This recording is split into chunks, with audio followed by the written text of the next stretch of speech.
Улахан аймгийн хэмжээнд 18500 тэтгэвэр авахч нийтдээ байдаг. Үүнээс жилдээ дунджаар 1450 иргэн шинээр тэтгэвэр тогтоолгодог байгаа.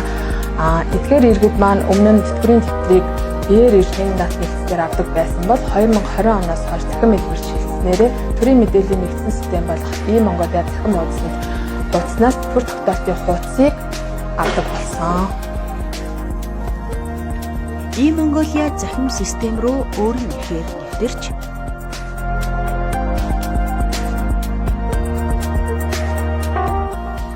үйлчлэгээ зэснээс нийгэм даатгалын байгууллага руу нэвтэрч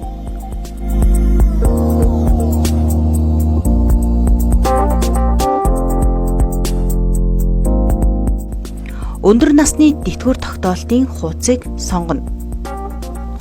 Үйлчлэгээ авах товчийг даран хаана зориулан авч байгаагаа бичин өргөжлүүлэх товчийг дарж тэтгэвэр тогтоолтын хуудсыг татан авах хүссэн байгууллагадаа илгээж болно.